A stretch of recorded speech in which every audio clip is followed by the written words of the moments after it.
life. Din ang right. Left. Once upon a time, there was a lawyer named Bob Wright. His son name was Bill Wright. And together, father and son started their own law firm named Wright and Associates. Wright and Associates was famous for lawsuits that left people, ano ni magbasa? Pennies. Pennies. They left the Easter Bunny when they sued him for the rancid eggs he left in a child's basket. They left the Tooth Fairy when they sued her for the insufficient compensation she left under a child's pillow. But the biggest target of all was still left. Santa Claus, he too would be left penniless if everything went right. The father and son team found just the right client in an 8-year-old girl named Sue.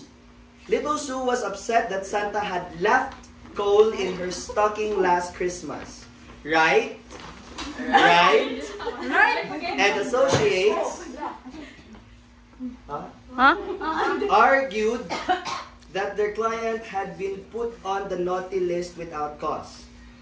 They presented lots of evidence that the girl did everything right the previous year. Right. The only thing left was for Santa to testify. Jiggling all the way, he marched right up to the witness stand, raised his right hand, and swore to tell the truth.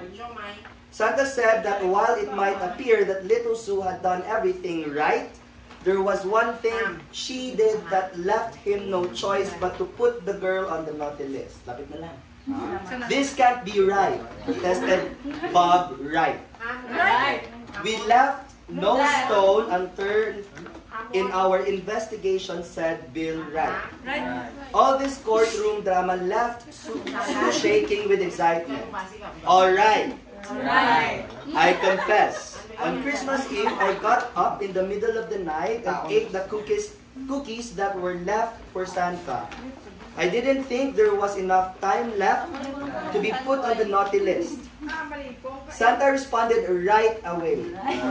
Ho, ho, ho, Little Sue. I keep the naughty list in my left pocket at all times so I can make revisions on the fly.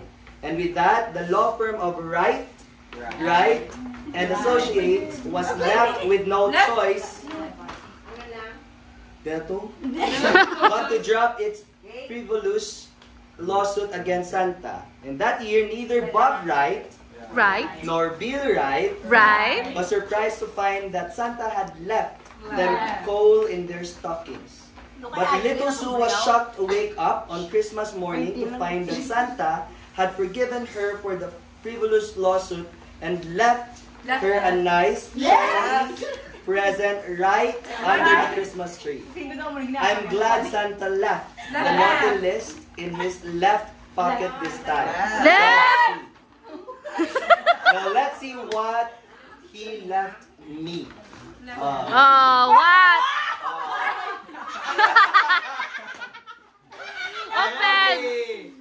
Open.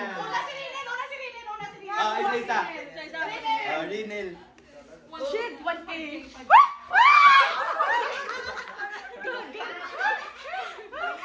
Nag-out na sa iba. Nabawi! Ano ko nung ang sasalan? Ay! Wow! Fruit. Ano tayo? Oh, next. Daya. Kita ko na. Diyan sabi mo. Bisi ano? Wow! Wait. Ready mo sure. Paano daya abrihan? May unod ni. Sorry, chocolate kita. Kabalo. Ano sa kilid? Ay, sa kilid. Dito sa video. Legit!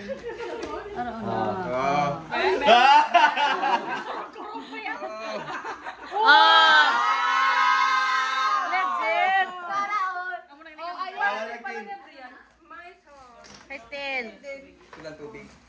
Gusto ko na kanuna. Meron pa isa. Ay! Wala pa galaw. Anak. Wait Wait lang. Perfume. Oh, last one. Ano na yahaw? Pagkaon ka, get. Okay, humulang na. Ten.